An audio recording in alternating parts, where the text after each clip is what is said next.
श्री गणेशाय नमः। श्री सरस्वत्यै नमः। श्री गुरुभ्यो नमः। श्रुतिस्मृतिपुराणानाम् आलयं करुणालयं नमामि भगवत्पाद शङ्करं लोकशङ्करं। शङ्करं शङ्कराचार्यं केशवं बादरायणं सूत्रभाष्यकृतौ वन्दे भगवन्तौ पुनः पुनः। ईश्वरो गुरुरात्मेति मूर्तिभेदविभागिने व्योमवद्व्याप्तदेहाय दक्षिणामूर्तये नमः। योऽन्तः प्रविश्य मम वाचमिमां प्रसुप्तां सञ्जीवयत्यखिलशक्तिधरस्वधाम्ना अन्यांश हस्तचरणश्रवणत्वगादीन् प्राणान् नमो भगवते पुरुषाय तुभ्यं। सुखं वंशी विभूषितकरान्नवनीरदाभात् पीताम्बरादरुणबिम्बफलाधरोष्ठात् पूर्णेन्दुसुन्दरमुखादरविन्दनेत्रात् कृष्णात् परं किमपि तत्त्वमहं न जाने। वसुदेवसुतं देवं कंसचाणूरमर्दनं देवकी परमानन्दं कृष्णं वन्दे जगद्गुरुम्।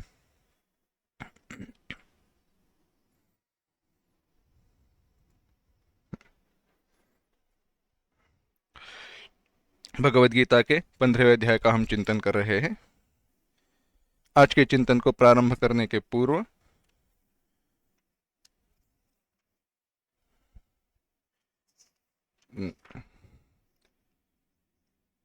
छठे श्लोक से लेके 12वें श्लोक तक एक साथ पढ़ेंगे। न तद्भासयते सूर्यो न शशांको न पावकः यद्गत्वा न निवर्तन्ते तद्धाम परमं मम। ममैवांशो जीवलोके जीवभूतः सनातनः। मनःषष्ठानीन्द्रियाणि प्रकृतिस्थानि कर्षति शरीरं यदवाप्नोति यच्चाप्युत्क्रामतीश्वरः। गृहीत्वैतानि संयाति वायुर्गन्धानि वाशयात्। श्रोत्रं चक्षुस्पर्शनं च रसनं घ्राणमेव च अधिष्ठाय मनश्चायं विषयानुपसेवते। उत्क्रामन्तं स्थितं वापि भुञ्जानं वा गुणान्वितं विमूढानानुपश्यन्ति पश्यन्ति ज्ञानचक्षुषः। यतन्तो योगिनश्चैनं पश्यन्त्यात्मन्यवस्थितं यतन्तोऽप्यकृतात्मानो नैनं पश्यन्त्यचेतसः। यदादित्यगतं तेजो जगद्भासयतेऽखिलं यच्चन्द्रमसि यच्चाग्नौ तत्तेजो विद्धि मामकम्। हम चिंतन कर रहे थे भगवान यह देहधारी जीव इस शरीर से आकृष्ट होकर किस काल में आकर्षित करता है आत्मा जीवात्मा अपने प्रकृतियों में स्थित हुई श्रोत्रेंद्रियों को आकर्षित करता है, ऐसे कहा। तो कब करता है? तो शरीरम यदवाप्नोति, तो जब यह देहादि संघात का स्वामी शरीर को छोड़कर जाता है तो इन इंद्रियों को आकर्षित करता है। यानी क्या करता है? तो अपनी जो वासना वगैरह है उनके साथ इसे लेकर आगे जाता है। शरीर से निकलकर दूसरे शरीर को जब ये पाता है, एक शरीर से निकलकर जब ये दूसरे शरीर को पाता है, तब मन सहित 6 इंद्रियों को साथ लेकर जाता है। तात्पर्य यह है कि इस जन्म में जो भी हमने वासनाएं की है, जो भी हमारे विचार है, वही अगले जन्म में भी साथ में आएंगे। इसीलिए पूर्व जन्म में की साधना नए जन्म में हमारे साथ चली आती है, हमें फल देती है। कैसे? उदाहरण बताया, वायुर्गंधा निवाशयात, जैसे बहती हुई हवा गंध को लेकर, फूल के गंध को लेकर आगे जाती है, वैसे कहा कि कौन सी ये इंद्रिया है? श्रोत्रम चक्षुस्पर्शनं च, 5 ज्ञानेन्द्रिया और छठा मन। 5 ज्ञानेन्द्रियों की तरह मन को इंद्रिय कहा नहीं जाता, परंतु उनके साथ उसका गणन किया है। इस प्रकार से यह देहधारी जो जीव है, जीवात्मा है, वह शरीर से उत्क्रमण करते हुए, यानी पहले जो हमें शरीर प्राप्त हुआ है उस शरीर को छोड़कर जाते हुए अथवा शरीर में स्थित रहते हुए को या शब्दादि विषयों का उपभोग लेते वक्त, उसका अनुभव करते वक्त, इन प्रकार से जो आत्मा, जो जीवात्मा इस शरीर को छोड़कर जा रहा है, इस शरीर में रह रहा है, इस शरीर में रहकर विषयों का उपभोग ले रहा है, उसको जो मूढ़ लोग हैं, वह जो कि दृष्ट और अदृष्ट विषयों के भोगों की लालसा से, जिनको केवल विषयों का अनुभव करना है, वे लोग क्या करते हैं?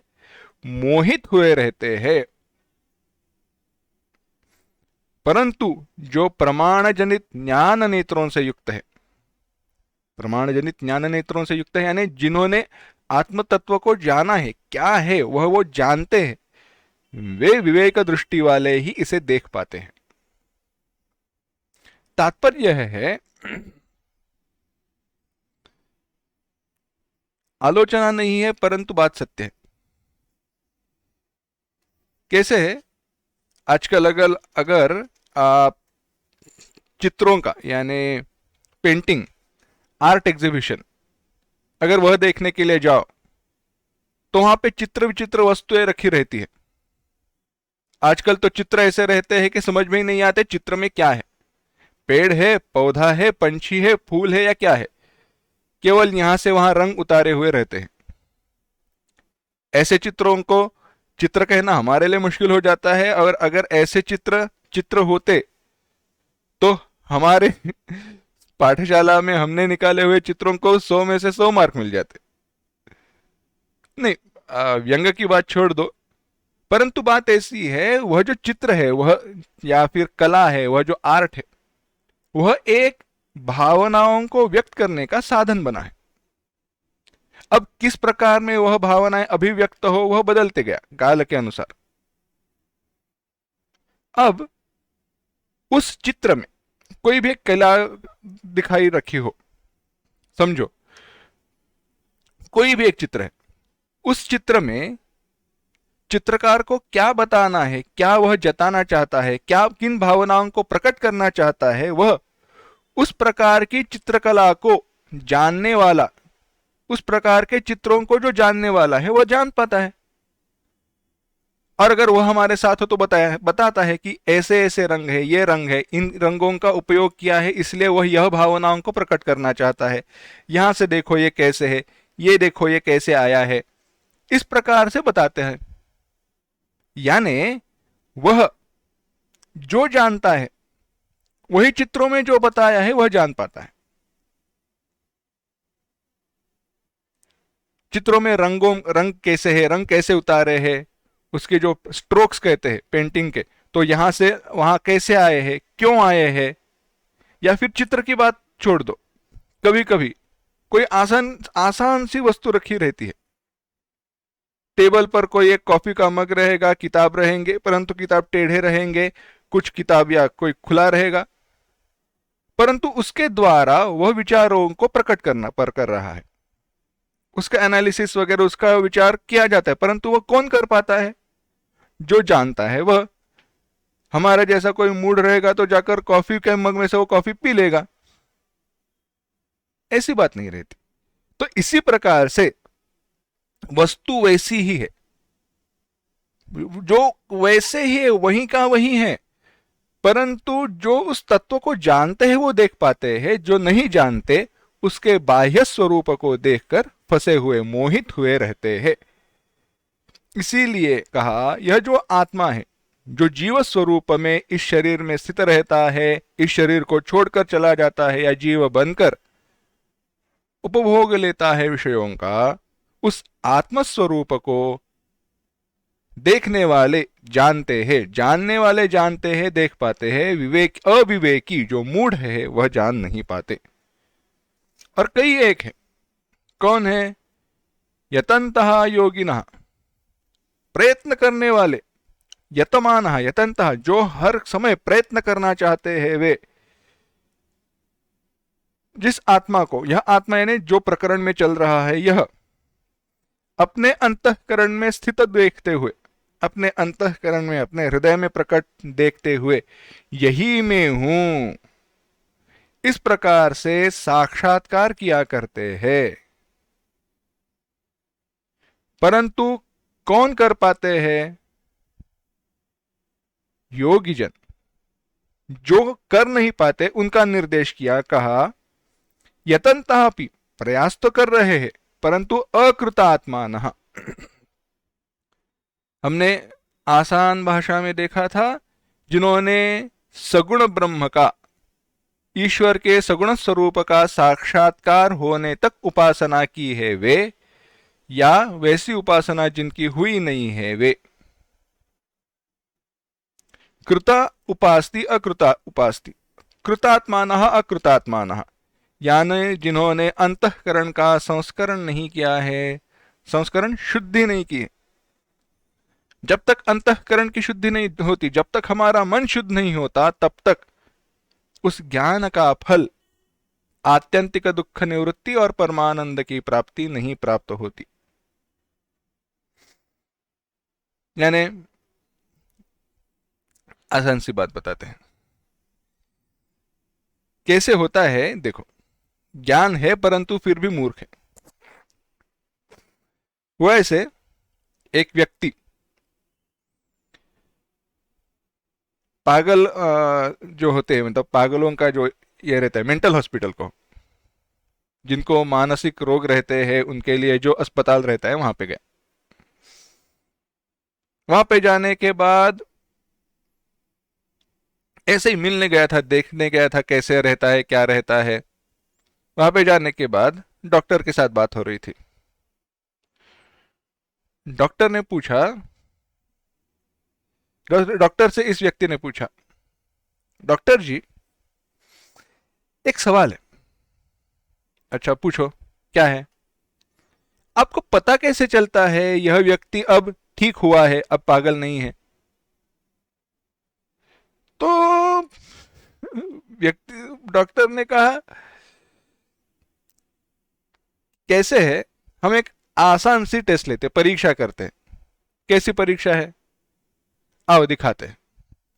डॉक्टर दूसरे कमरे में लेकर गए। दूसरे कमरे में एक बाल्टी रखी थी, और ऊपर नल था, टोटी थी। बाल्टी को भी एक टोटी थी। पानी से नल ऊपर से छोड़ दिया, ऊपर के टोटी से नल को छोड़ दिया, टोटी शुरू कर दी तो पानी बाल्टी में भरने लगा। तो डॉक्टर ने कहा, अब यह बाल्टी में पानी भर रहा है, हम लोगों से पूछते हैं कि इस बाल्टी को खाली कैसे करोगे? इस बाल्टी को खाली करना है, अब हमें इसमें पानी नहीं चाहिए। जो व्यक्ति मिलने गया था वो कहा, आसान है, दो तरीके हैं, एक तो नीचे की टोटी खोल दो या बाल्टी को उठाकर खाली उल्टा कर दो। डॉक्टर ने कहा, आपने कहा बात सही है, परंतु जो पागल नहीं रहते हैं ना, वो पहले ऊपर की टोटी बंद कर देते हैं और बाद में बाल्टी खाली कर देते हैं।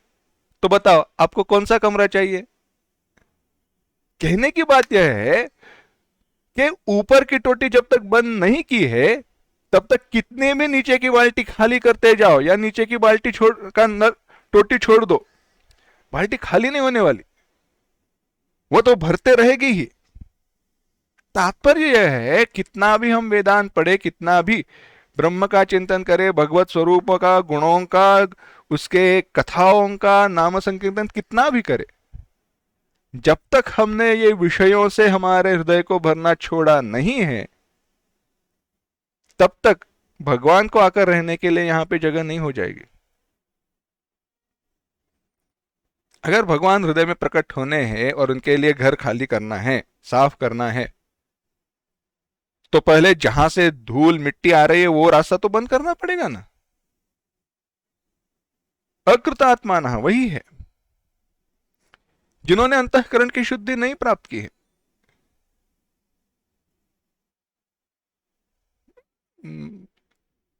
वो मुकुर मलिन अरु नयन विहीन, गोस्वामी तुलसीदास जी कहते हैं,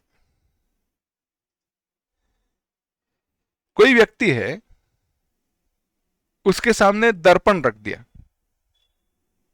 क्या रख दिया? दर्पण रख दिया, आईना। आईने में उसको चेहरा देखना है, किसी व्यक्ति को आईने में चेहरा देखना है, परंतु दो बातें हैं। वह जो दर्पण है वह मैला हुआ है और इस व्यक्ति को आंखें नहीं है, देख नहीं पाता। क्या अपने प्रतिबिंब परछाई को वह देख पाएगा? नहीं। सारे साधन उपलब्ध है, अपनी ही परछाई को देखने के सारे साधन उपलब्ध है, परंतु फिर भी परछाई को देख नहीं पाता। क्यों? कारण यही है, दर्पण मैला है। और दर्पण क्या है? यह मन ही दर्पण है। मन के दर्पण को सफा कर, वो ब्रह्मानंद जी का भजन है, बड़ा सुंदर है। दूर करे अभिमान को, ध्यान करे हरि का आचरण का, तो ही प्रभु मिल जाएगा, सो ही परम पद पावेगा, जो भजे हरि को सदा। यही कहा है, अंतःकरण की शुद्धि होनी चाहिए। भगवान यहीं पे करते हैं, अकृतात्मानः न एनम पश्यन्ति। जिन्होंने अंतःकरण का संस्कार नहीं किया है, जो बुरे आचरण से, बुरे आचरण पापाचरण ही केवल नहीं, काम्य कर्माचरण,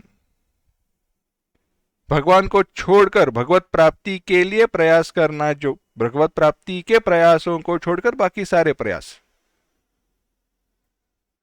स्वार्थपरता के कारण किए गए सारे कर्म, उनको जिन्होंने छोड़ा नहीं है, वे घमंडी, अशांत, अविवेकी पुरुष शास्त्रादि प्रमाणों से प्रयत्न करते हुए भी इस आत्मा को देख नहीं पाते। शास्त्र दृष्टि से, तत्व दृष्टि से, शास्त्र की दृष्टि से चिंतन करना है, तो यहां पे भगवान क्या करना क्या कहना चाह रहे हैं, वह बात समझाते हैं और आगे बढ़ते हैं। देखो, ज्ञानेश्वरी में संत ज्ञानेश्वर जी महाराज ने बड़ी सुंदर बात की। भगवान ने भगवत गीता में भी वह बात की है। कहा कि भजन्तेन्य देवता, वह इच्छाओं के कारण भिन्न भिन्न देवताओं की उपासना करते हैं। देखा जाए तो सारे रूप मुझसे भिन्न नहीं है, उनके कार्य अलग रहेंगे, उनकी उपासना का फल अलग रहेगा, बात सही है, परंतु स्वरूपतः सब कुछ ब्रह्म ही है, मैं ही हूं। परंतु फिर भी वह अन्य अन्य देवताओं की उपासना करते हैं। अन्य देवताओं की उपासना करते समय साक्षात वह मेरे ही उपासना कर रहे हैं, वे भूल जाते हैं। मैं उनके हृदय में स्थित हूं, वह भूल जाते हैं।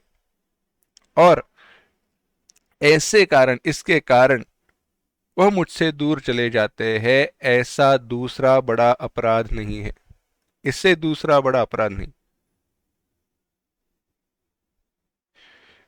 मजची माझी असता जेणे मी दुरावे पंडुसुता, त्यासी पुण्य से म्हणता जीवन तुटे काई। हृदय में भगवान है, ढूंढने बाहर चले गए, अन्य अन्य जगहों पर ढूंढा, भगवान को छोड़कर बाकी सबकी इच्छा की।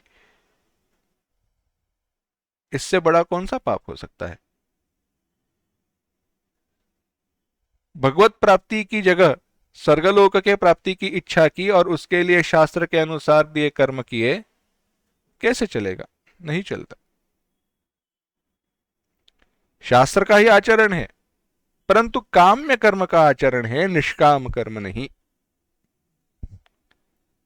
अब वह परम पद क्या है? जिस परम पद को प्राप्त करने पर, जो परम पद को प्राप्त हुआ है वह फिर से लौट कर नहीं आता, पुनर्जन्म को प्राप्त नहीं होता, वह विचार भगवान ने 12वें श्लोक में बताया था, हमने चिंतन किया था। यदादित्यगतम तेजः, यद आदित्यगतम, आदित्याश्रितम, जो तेज दीप्ति प्रकाश सूर्य में स्थित हुआ सा दिखाई देता है। भगवान कह रहे हैं सूर्य का जो तेज है, अग्नि का जो तेज है, चंद्रमा का जो तेज है, यह जिसके द्वारा यह संपूर्ण जगत प्रकाशित हो रहा है, वह तेज मेरा है, मेरे कारण है। वह तेज मेरे कारण है। तेज का रूप मूल मैं हूं। उस तेज का मूल मैं हूं। वह चेतनमयी ज्योति जो चराचर सभी पदार्थों में समान भाव से भरी हुई है, वह। अब यह कहने के बाद आगे कहते हैं, जैसे संसार में देखा जाता है कि समान से समान सम्मुख स्थित होने पर काष्ठ, भित्ति आदि में मुख का प्रतिबिंब नहीं दिखाई देता, परंतु दर्पण आदि पदार्थों में हमारा प्रतिबिंब जितना स्वच्छ और अच्छा दिखाई देता है, वैसे क्या कहना चाहते हैं भगवान? भगवान यह कहना चाहते हैं, मैं सभी जगह पर स्थित हूं, पर कुछ जगह पर मेरा अनुभव अधिक स्पष्टता से होता है। उनका अवलंब करना चाहिए। मैं हृदय में हूं, कहीं दूर नहीं हूं, परंतु मेरा अनुभव अगर होना है हृदय में, तो हृदय मन स्वच्छ होना चाहिए। आगे कहते हैं 13वां श्लोक देखना। गामाविश्य च भूतानि धारयाम्यहमोजसा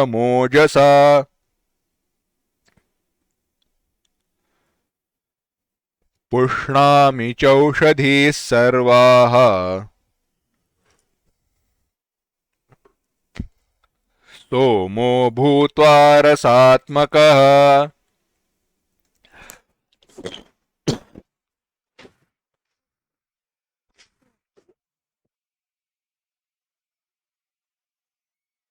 गामा गामाविश्य च भूतानि धारयाम्यहमोजसा पुष्णामि चौषधीः सर्वाः सोमो भूत्वा रसात्मकः।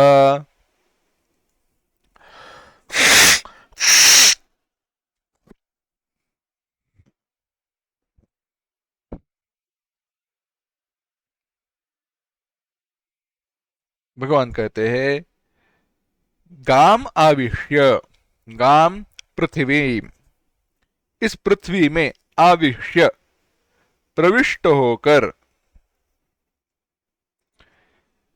भूतानि धारयामि, अहम ओजसा भूतानि धारयामि, मैं ही ओजसा, ओजस तेज, शक्ति, अपनी शक्ति से भूतानि सारे भूतों को धारयामि धारण करता हूं। जिस शक्ति के कारण, गुरुत्वाकर्षण शक्ति तो उसका परिणाम है, परिणाम स्वरूप हम गुरुत्वाकर्षण शक्ति का अनुभव करते हैं। गुरुत्व शक्ति जो है, गुरुत्वाकर्षण जो कहते हैं हम, ग्रेविटेशनल फोर्स,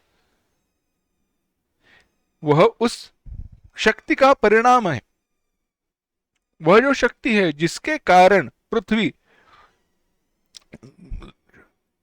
प्राणियों को, जीवों को धारण करने में समर्थ हो जाती है, वह शक्ति च और रसात्मक, रसस्वरूप अमृतमय, सोमहा, सोमहा चंद्र, भूत्वा होकर, औषधि ही पुष्णामि, औषधियों को, वनस्पतियों को पुष्ट करता हूं, वनस्पतियों को पुष्ट करता हूं। वह तेज में हूं। भगवान कह रहे हैं, मैं पृथ्वी में प्रविष्ट होकर अपने उस बल से, कौन सा बल? जो कि कामना और आसक्ति से रहित मेरा ऐश्वर्य बल जगत को धारण करने में पृथ्वी में प्रविष्ट है। वह जिस बल के कारण न पृथ्वी नीचे गिरती है, न फटती है, परंतु सारे जगत को धारण करती है। वह जो है वह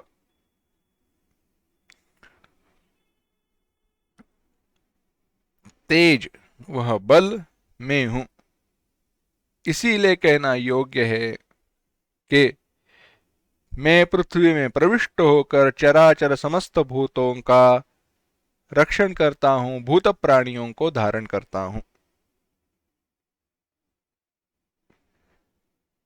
एक मंत्रवर्ण आता है, हिरण्यगर्भः समवर्तताग्रे भूतस्य जातः प्रतिरेक आसीत् सदाधार पृथिवीं द्यामुते मां कस्मै देवाय हविषा विधेम।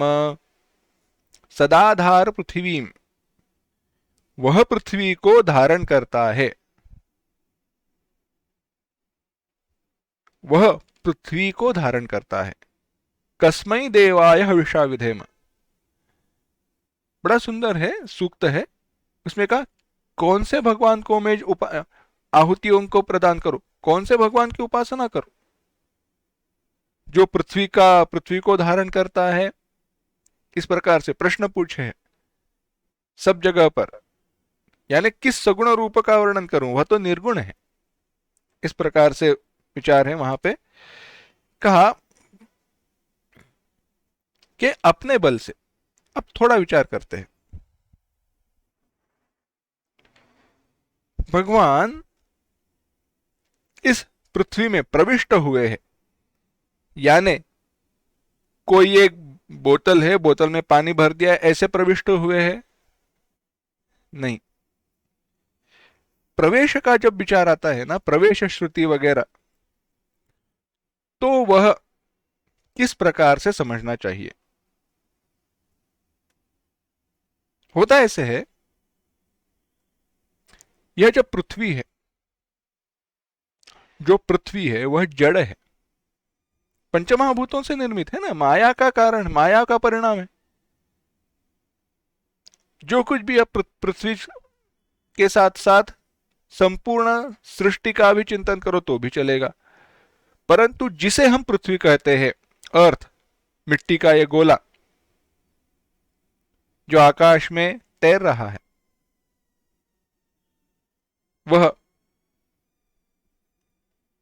वह आकाश का गोला, वह आकाश का गोला नहीं, और मिट्टी का गोला जिसे हम पृथ्वी कहते हैं, वह तो जड़ है, उसमें अपना कोई सामर्थ्य नहीं है। क्यों नहीं है? समझो, अगर मिट्टी के गोले का अपना कोई सामर्थ्य होता तो यहां से मिट्टी लेकर हम कहीं दूर अवकाश में चले जाए तो वह सामर्थ्य वहां पे भी प्राप्त होता था। ऐसे तो नहीं होता। जैसे जैसे हम इस मिट्टी के गोले से दूर दूर चले जाते हैं, वैसे वैसे गुरुत्वाकर्षण शक्ति का सामर्थ्य कम होते जाता है। अगर उस मिट्टी के गोले का वह सामर्थ्य होता तो हमारे साथ वह सामर्थ्य आगे चला आता, वैसे नहीं होता। यानी इस मिट्टी के गोले को सामर्थ्य देने वाला कोई और है जो इस मिट्टी वगैरह पदार्थों के संघातों से भिन्न है। उदाहरण देना है तो बर्फ का एक बड़ा सा आइस स्लैब कहो, बर्फ का एक बड़ा सा एक गोला है। बर्फ चाहिए इसलिए हमने उसको तोड़ा, छोटे छोटे बर्फ के टुकड़े किए और चले गए जहां पे बर्फ देना है वहां पे। समझो बर्फ रखा है बाजू के कमरे में, उस कमरे से इस कमरे में उस बर्फ के गोलों को लेकर आए। बर्फ के गोलों को जब हम उस कमरे से इस कमरे में लेकर आते हैं तो क्या बर्फ गर्म हो जाती है? बर्फ रहना, ठंडापन देने की क्षमता कम हो जाती है? नहीं, चाहे वो टुकड़े क्यों न लाए हो। बर्फ के गोले का बर्फ ठंडे ही रहते हैं। क्यों? क्योंकि उन बर्फ के जो गोले हैं उनका अपना स्वभाव है वह ठंडापन।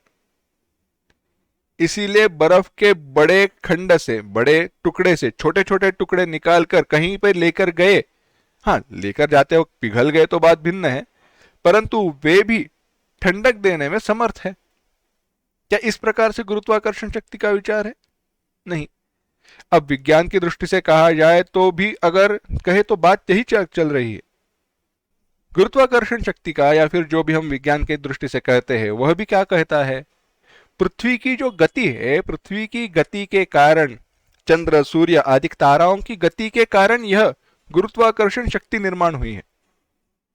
यानी इस मिट्टी के ढेर से वह शक्ति भिन्न है, वे मिट्टी के गोले से वह शक्ति भिन्न है, और वह शक्ति जो है वह शक्ति का मूल स्रोत परमात्मा है। इस दृष्टि से विचार करें तो बात समझ में आएगी। तो अब ये कैसे हुआ? ऐसे समझो, पानी है, केवल उदाहरण के लिए बता रहा हूं, पानी है।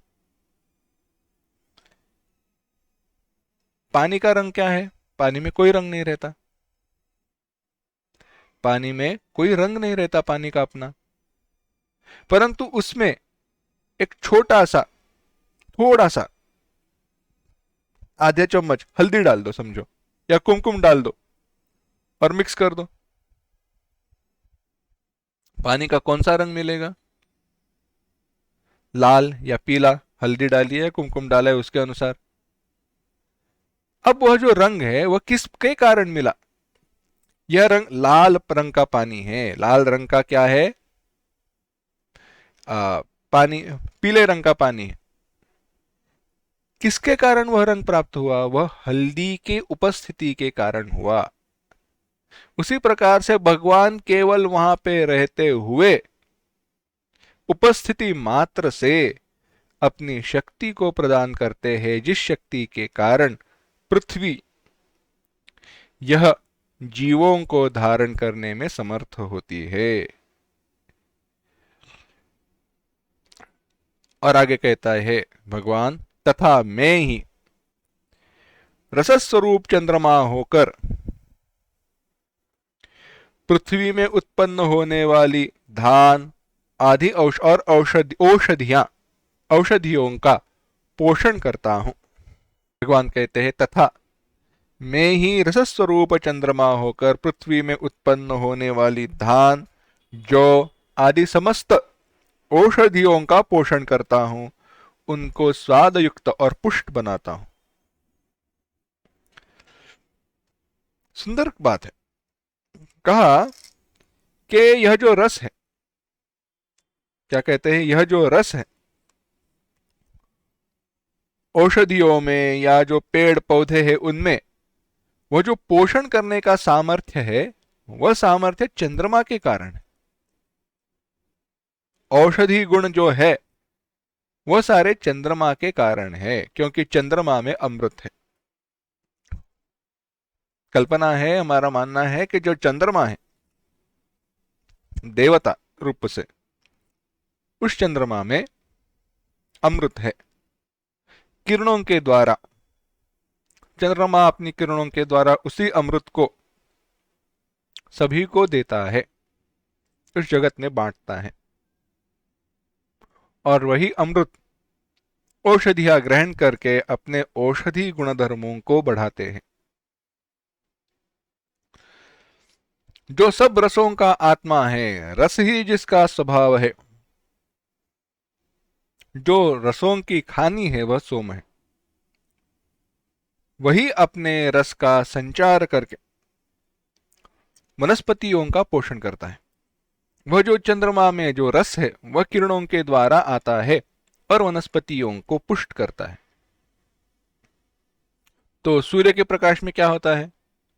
सूर्य के प्रकाश में पेड़ पौधे अन्न को निर्माण करने में समर्थ है।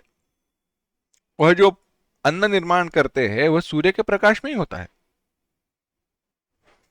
किस प्रकार से होता है, उसकी प्रक्रिया है। सूर्यों की किरणों के कारण वो जो पेशियां रहती हैं, उस पेशियों में जो उपस्थित इलेक्ट्रॉन वगैरह है वह एक्टिवेटेड स्टेट में जाते हैं, उनको एनर्जी मिलती है। एनर्जी मिलने के कारण वह कुछ केमिकल रिएक्शंस क्रिएट करते हैं, केमिकल रिएक्शंस के कारण एनर्जी जो एटीपी या फिर ग्लूकोज वगैरह उस प्रकार से वो निर्माण होती है और वो सभी जगह पर भेजी जाती है इत्यादि। ऐसी प्रक्रिया, बड़ी प्रक्रिया है वह। परंतु वह अन्न बनाना और पोषण गुणधर्मों को बढ़ाना, यह बातें भिन्न है। जो पोषण मूल्य है, पोषण गुणधर्म है, वह चंद्रमा के कारण मिलते हैं।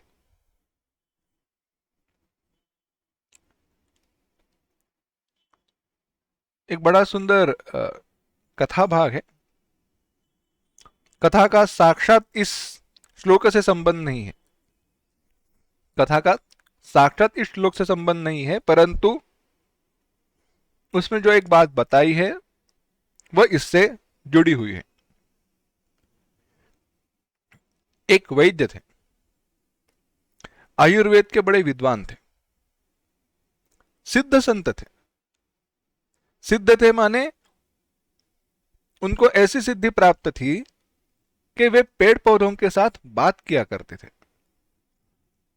पेड़ पौधे स्वयं उनको बताते थे, पेड़ पौधे स्वयं उनको बताते थे कि मेरे ऐसे ऐसे औषधि गुणधर्म हैं, मेरे द्वारा तुम ऐसे ऐसे औषध बना सकते हो। इस समय मेरे पत्तों को तोड़ना, इस समय मेरे डालियों को तोड़ना, इस समय मेरे मूलों को ले लेना, उसके ऊपर कौन सी प्रक्रिया करना तो आपको कौन से गुणधर्म मिलेंगे इत्यादि। आयुर्वेद में कौन से पेड़ पौधे किस समय काटने हैं, किस महीने में काटने, किस माह में, कब, इसका बड़ा विचार बताया है। क्योंकि कोई एक बात रहती है, फोटो साइकिल कहते हैं, करते हैं, थोड़ा भौतिक विचार है, परंतु ये उपाधि भी आधि भौतिक है, इसलिए बात चल जाएगी। क्या है, क्या आपने कभी सोचा है कुछ कुछ फूल जो रहते हैं, कुछ पेड़ों के फूल किसी एक विशिष्ट महीने में आते हैं, बाकी महीनों में नहीं आते। कुछ पेड़ पौधे रहते हैं, उनके फूल 12 माह रहते हैं, परंतु उनके फल वगैरह इतने दिखाई नहीं देते। क्यों ऐसे है? हर एक पेड़ पौधे ने एक अपने अपनी वह व्यवस्था बना ली है, उसे कहते हैं फोटो पीरियड। फोटो पीरियड माने दिन में कितना समय, कितनी देर तक उस वनस्पति को सूर्य प्रकाश की प्राप्ति हो रही है, वह समय हमें पता है। उत्तरायण दक्षिणायन के कारण दिन बड़ा होता है, छोटा हो जाता है। तो दिन के कितने घंटे सूर्य का प्रकाश उस वनस्पति को मिल रहा है, किस मात्रा में मिल रहा है, किस प्रकार से मिल रहा है, उसके अनुसार उस वनस्पति की जो वृद्धि है, ग्रोथ है, बढ़ना है, वह निश्चित होता है। हर वनस्पति के लिए भिन्न भिन्न है, और जिस प्रकार से वह है उसी प्रकार से उस वनस्पति में रहने वाला रस इत्यादि, उसके जो गुणधर्म है वह कम ज्यादा होते हैं। आयुर्वेद में इस सब का विचार बताया। इसीलिए कौन से समय, दिन के भी कौन से समय में अगर उस पेड़ को काटा जाए, किस नक्षत्र के अनुसार, नक्षत्र क्योंकि काल गणना का मापन करना है, काल गणना के अनुसार कब काटा जाए तो अधिकाधिक औषधि गुणधर्म मिल जाएंगे। इस प्रकार से यह सब कुछ बातें वह पेड़ पौधे जो रहते थे वह उस आयुर्वेद वैद्य को बताया करते थे। परंतु उनके बगीचे में एक पौधा ऐसा था, एक पौधा ऐसा था जो कभी कुछ बोलता ही नहीं था। बाकी सारे पेड़ पौधों के साथ मैं बात कर सकता हूं, उनको बता सकता हूं, इसका सुख नहीं था, परंतु ये पौधा मेरे साथ बातें नहीं करता, इसका दुख था। हुआ, काल चलते गया, काल आगे बढ़ते गया। इन्होंने बड़ा प्रयास किया उस पेड़ के पौधे के साथ बात करने की, बड़ी कोशिश की, बड़ा प्रयत्न किया, पौधा कुछ बोला नहीं। अंत में इनका देहांत हुआ। हमारा अपना अंतिम समय पास आया है, यह जब जाना उन्होंने, तो उन्होंने कहा बस एक करना, मेरी एक ही आखिरी इच्छा है, मृत्यु के बाद मेरा दहन नहीं करना, शरीर को जलाना नहीं। यह जो पौधा है बगीचे में, जिसने मेरे साथ आज तक कभी बात नहीं की, मैं उसकी चरणों में जाना चाहता हूं, उसे शरण जाना चाहता हूं, तो जहां पे उसके मूल है वहां पे मेरा दफन कर दो, मुझे दफना देना, वहीं पे मुझे छोड़ दो। मेरे शरीर को पेटी में भरकर इसमें नमक वगैरह डालकर बंद करके वहां पे रख देना। शिष्यों ने कहा ठीक है।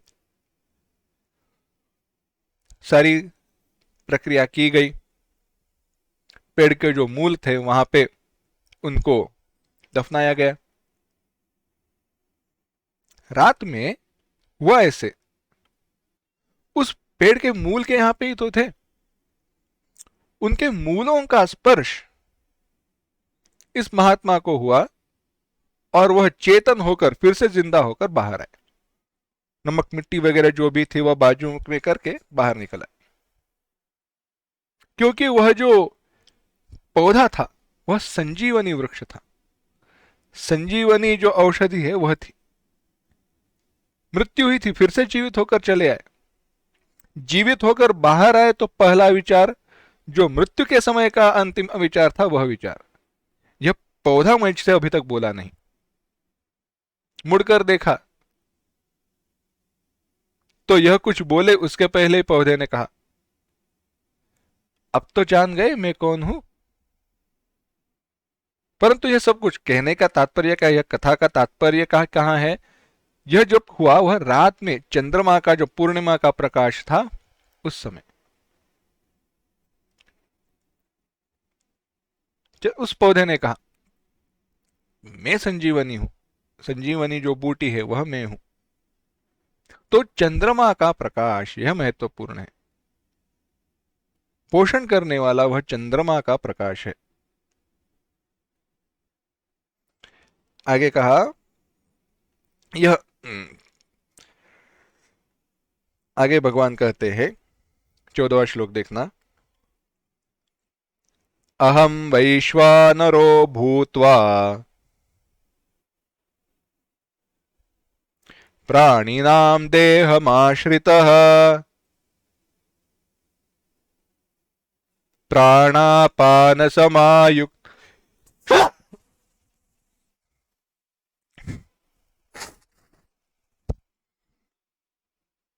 प्राणापानसमायुक्तः पचाम्यन्नं चतुर्विधम्।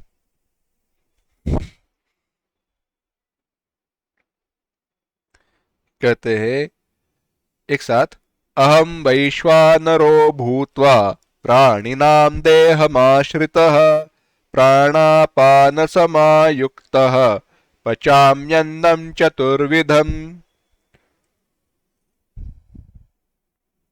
कहते हैं अहम एव मैं ही प्राणिनाम देहमाश्रितः प्राणियों के देह में आश्रित शरीर में रहने वाला, प्राणापान समायुक्त प्राण अपान इत्यादि वायुओं से युक्त वैश्वानर, वैश्वानर रूप अग्नि, वैश्वानर अग्नि रूप भूतवा होकर चतुर्विधम अन्नम पचामी, चार प्रकार का जो अन्न है उसको पचामी, उसको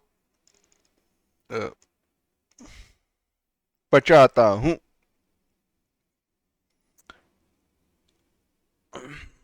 भगवान यहां पे अपनी आध्यात्मिक उपाधि को बता रहे हैं।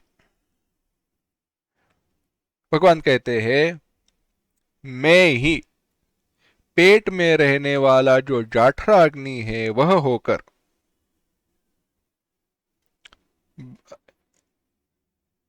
बृहदारण्यक में वचन आया, योऽयमग्निर्वैश्वानरः योऽयमन्तः पुरुषे येनेदम अन्नम पच्यते। यह अग्नि जो वैश्वानर है, वैश्वानर विराट विराट पुरुष है, जो कि पुरुष के भीतर स्थित है, हमारे हृदय में, हमारे अंदर स्थित है। कौन सी आग पड़ी है पेट में? कहते हैं ना हम, पेट में आग पड़ी हुई है, भूख लगी है तो क्या कहते हैं? पेट में आग। वो अग्नि, वो जाठराग्नि। लोग कहेंगे क्या कहते हैं, पेट में रहने वाले एसिड्स वगैरह है वो उसके कारण जलन होती है। परिणाम है अग्नि का। तो वह जो जाठराग्नि है, वह जाठराग्नि होकर, भगवान कहते हैं मैं स्वयं वह जाठराग्नि हो जाता हूं, और वह जाठराग्नि होकर जो कुछ भी 4 प्रकार का अन्न खाया गया है उसको पचाता हूं। अब 4 प्रकार का अन्न कौन सा है? भक्ष्य, भोज्य, लेह्य और चोष्य। भक्ष्य, दांतों के द्वारा चबाकर जो खाया जाता है वह। भोज्य, भोज्य यानी जो ऐसे ही दांतों के चबाए बिना भी खाया जा सकता है वह। लेह्य, जिसको चाटना पड़ता है। और चोष्य, जिसे चूसना पड़ता है, यानी आम, गन्ना, गन्ने का रस चोष्य है। मध, शहद, हनी इत्यादि लेह्य है। खीर, दूध इत्यादि भोज्य है।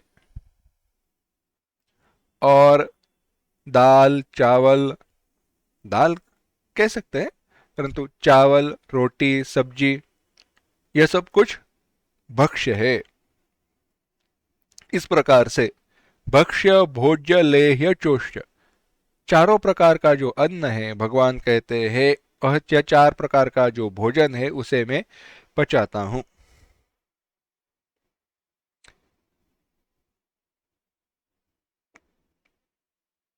अग्नि होकर, यहां पे भगवान ने कहा है, भोक्ता वैश्वानरः अग्निः भोज्यम अन्नम सोमः तदेतदुभयम् अग्निशोमौ सर्वमिति पश्यतः अन्नदोषलेपो न भवति।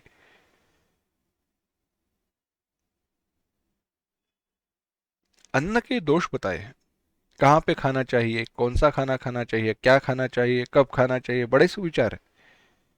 किसके लिए है? सबके लिए है। क्यों है? चित्त शुद्ध रहे इसके लिए।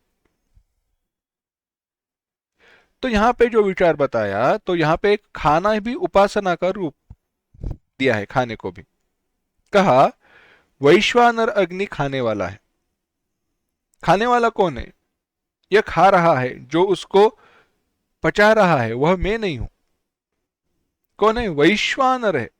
और विराट स्वरूप ईश्वर जो मेरे हृदय में, मेरे पेट में जाठराग्नि के रूप में प्रकट हुआ है, वह इसका भोजन करने वाला। क्योंकि अगर खाना पचाया ही नहीं गया तो उसका शरीर का पोषण कैसे होगा? चलता नहीं। दांतों के द्वारा चबाना वह सारी तो केवल क्रिया है। पचन जहां पे हो रहा है वहां पे सत्य में उसका भोजन हो रहा है। तो जो पचाया जा रहा है, वह जो वैश्वानर है वह खाने वाला है। और खाया जाने वाला अन्न क्या है? औषधियां, पेड़ पौधे। पेड़ पौधों में वह रस कहां से आया? सोम से। तो सोम ही अन्न है। सोम ईश्वर का ही स्वरूप है। सोमो भूतवा रसात्मक, रसात्मक सोम होकर मैं औषधियों का पोषण करता हूं, भगवान ने कहा पिछले श्लोक में। तो वह अन्न, अन्न रस रूप सोम खाया जा रहा है, खाने वाला वैश्वानर है, यानी दोनों ईश्वर ही है।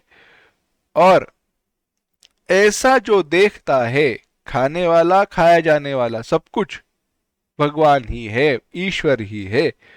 ऐसे देखकर, ऐसी दृष्टि से जिसका भोजन हो रहा है, उस व्यक्ति को अन्न दोष लेपो न भवति, अन्न के दोष का लेप नहीं होता, अन्न दोष से यह लिप्त नहीं होता। कहने की बात यह है, अन्न के ऊपर जो वासनाएं हैं वह वासनाएं समाप्त हो जाती है,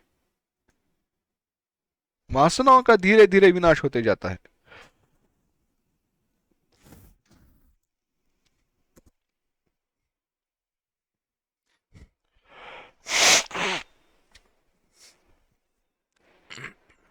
क्योंकि यह अन्न की वासना ही है कई बार बांधने वाली।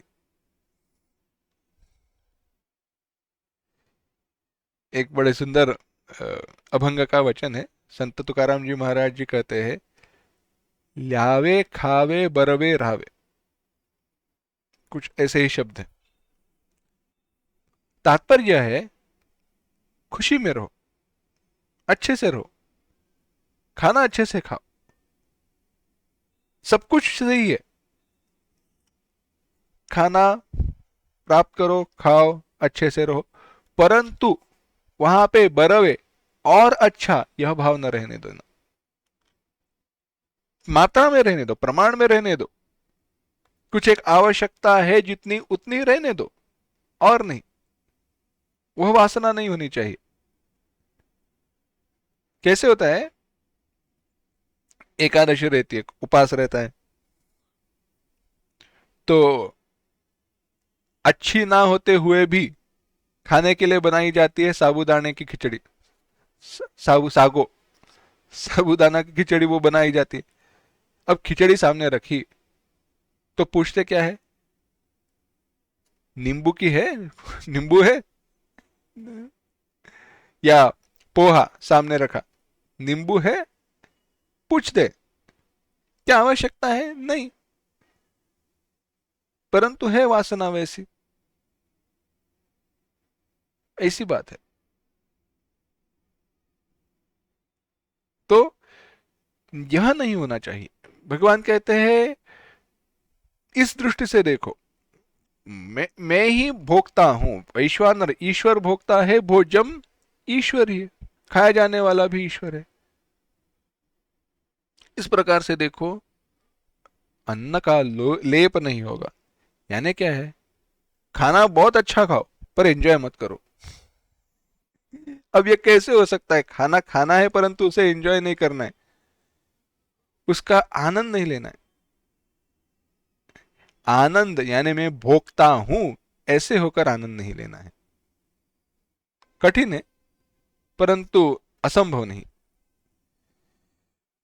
तो इन 3 श्लोकों में, 12वां, 13वां और 14वां, इन 2 श्लोकों में भगवान ने अपनी जो शक्तियों का प्रतिपादन किया है, क्या क्या कहा, प्रकाशन शक्ति, प्रकाशित करने का सामर्थ्य, यदादित्यगतम तेजः, पोषण शक्ति, सोमो भूत्वा रसात्मकः, और पचन शक्ति, अहम वैश्वानरो भूत्वा, इत्यादि सर्व शक्तियां मेरा ही शक्ति का अंश है, मेरी ही शक्तियां है, ऐसे भगवान ने बताया है।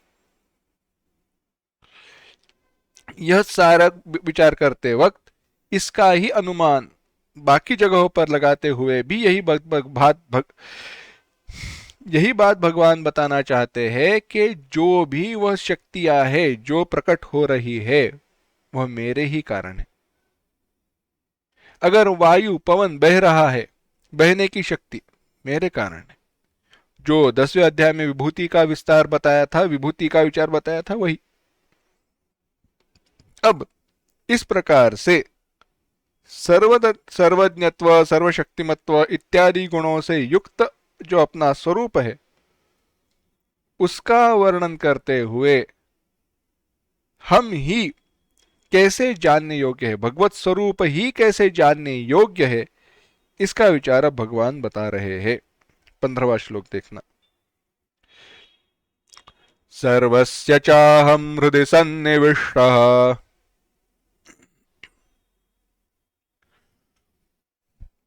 मत्तस्मृतिर्ज्ञानमपोहनं च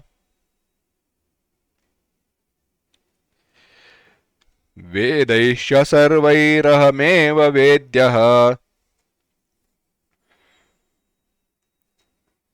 वेदान्तकृद्वेदविदेव चाहम्।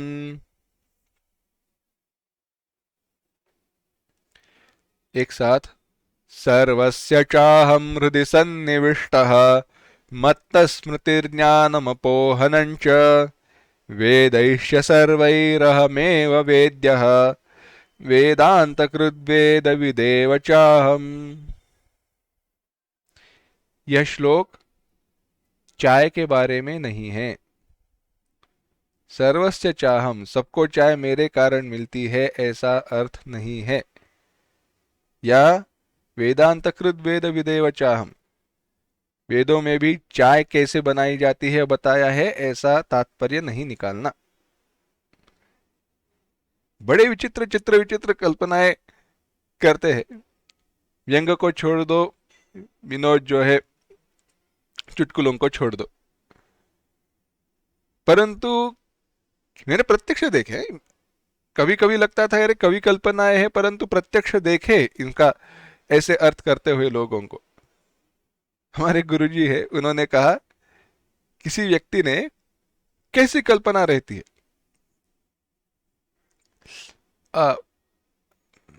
शुक्लांबरधरम विष्णु है ना, शुक्लांबरधरम देवम शशिवर्णम चतुर्भुजम प्रसन्नवदनम ध्यायेत सर्वविघ्नोपशांतये। गणेश जी का वर्णन है। परंतु कहा नहीं नहीं नहीं, यह तो दही वड़े का है। दही वड़े का कैसे? गणे दही वड़े के बारे में कह रहे हैं, अच्छा दही पकौड़ा कैसे? देखो क्या कहा है, शुक्लांबरधरम। शुक्ल क्या है? सफेद। अंबर यानी कपड़ा। श्वेत वस्त्र जिसने पहना है वह। अब दही वड़ा कैसे रहता है? सफेद ही रहता है। क्यों? दही है ना उसके आजू बाजू में, दही से लिपटा हुआ है, तो उसने कैसा वस्त्र धारण किया है? श्वेत वस्त्र धारण किया है। शशिवर्णम, और कैसे है? शशि यानी चंद्रमा की जैसे सफेद है। चतुर्भुजम, चार हाथ कहां से आए? उसको जब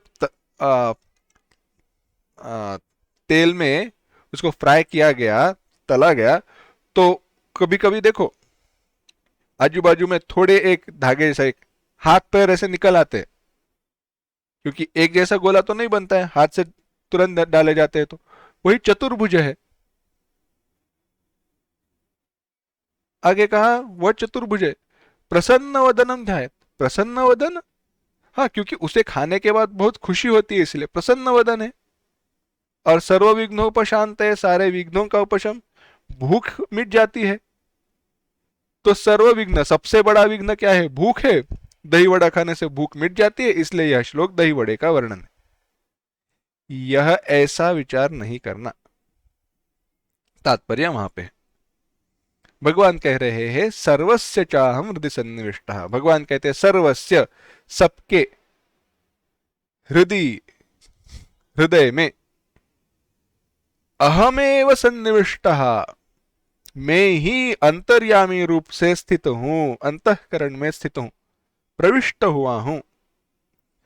मत्तः, वैसे ही, मेरे द्वारा ही, मेरे कारण ही, स्मृति ही ज्ञानम अपोहनंच, मेरे मुझसे ही, भगवान कहते हैं मुझ आत्मा से ही स्मृति, ज्ञान और उनका लोप किया जाता है।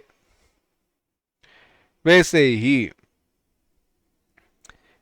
सर्वैहि वेदैहि च, सारे वेदों के द्वारा, अहमेव वेद्यः, केवल मैं ही जानने योग्य हूं, वेदांत कृत, वेदांत का मैं करता हूं, वेद विदेव चाहम, और मैं वेद के अर्थ को समझने वाला भी हूं। भगवान कह रहे हैं, देखो भगवान कह रहे हैं मैं समस्त प्राणी मात्र का आत्मा होकर उनके अंतःकरण में स्थित हूं। सारे प्राणी मात्रों का आत्मा होकर मैं सबके हृदय में स्थित हूं। अहमात्मा गुडाकेश सर्वभूताशय स्थितः अहमादिश्य मध्यंच भूतानामंतमेव च। भगवान कह रहे हैं ईश्वर सर्वभूतानां हृदयेषु अर्जुन तिष्ठति। यह ईश्वर हमारे सबके अंतःकरण में है, परंतु हम पहचानते नहीं है। क्यों नहीं पहचानते? बाहर ढूंढ रहे हैं ना उसको। घट में है सूझो नहीं लानत ऐसी जिंद, तुलसी या संसार को भयो मोतिया बिंद। अज्ञान का मोती बिंदु है हमारे आंखों में, इसके कारण में घट में है सूझो नहीं, हमारे हृदय में स्थित है, पास में ही है, परंतु मिलते नहीं है।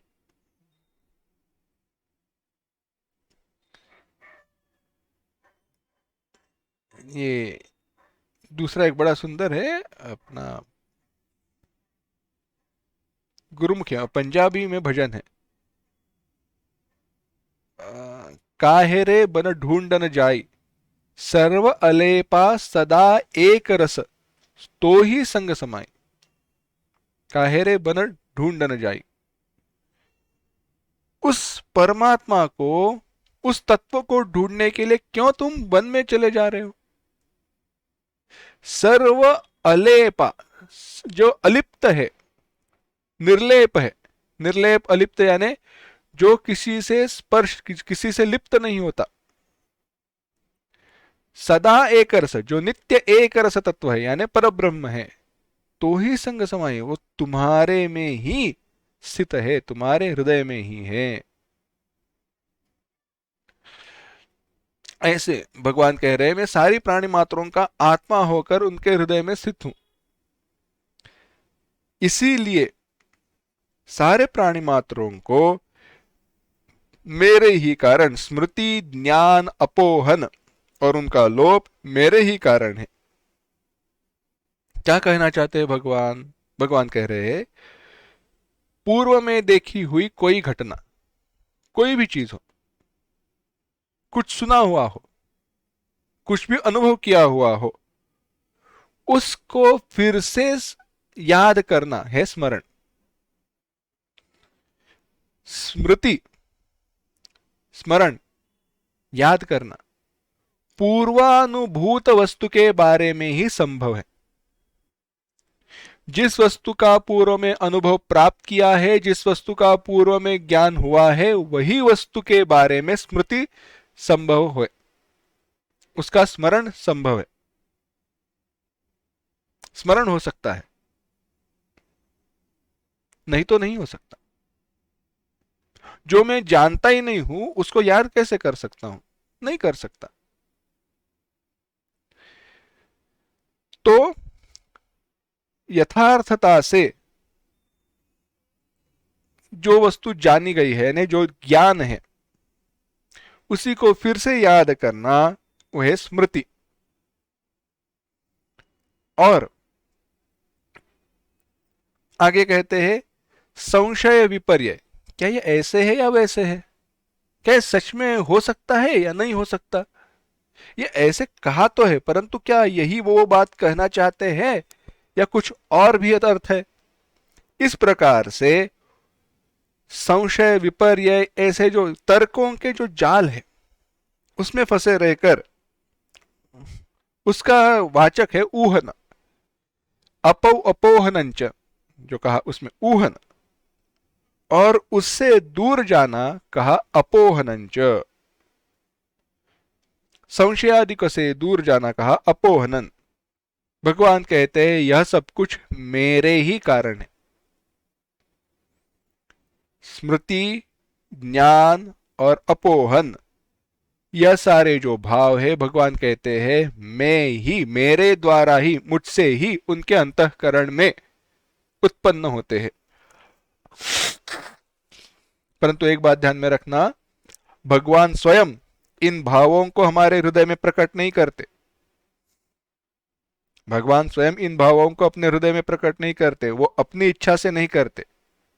हमारी इच्छा के अनुसार वे इन भावों को हमारे हृदय में प्रकट करते हैं, हमारी इच्छा के अनुसार। हमने कहा नहीं, मुझे जानना है, भगवान ज्ञान की शक्ति प्रदान करेंगे। भूल गए, शक्ति भगवान प्रदान करेंगे। स्मरण किया, फिर से याद किया, शक्ति भगवान प्रदान करेंगे। भगवान की शक्ति के कारण, भगवान के कारण, भगवान से, ऐसा यह तात्पर्य यहां पे है।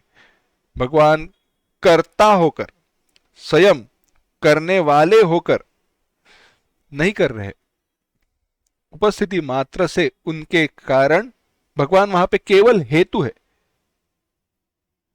निमित्त है, साक्षात करने वाले नहीं, परंतु उनके कारण स्मृति ज्ञान अपोहन संभवता है, होता है। आगे भगवान ने कहा, सर्वैहि वेदैः च अहमेव वेद्यः, सारे वेदों के द्वारा जानने योग्य मैं ही हूं, वेदांत का मैं करता हूं, और वेदविद, वेदों से जानने योग्य मैं हूं, और मैं ही सारे वेदांत को, तत्वों को जानने वाला हूं। इन तीनों का विस्तार बाद में करेंगे। भगवान सहजता से बात कह रहे हैं कि बाकी सब जानना छोड़ दो,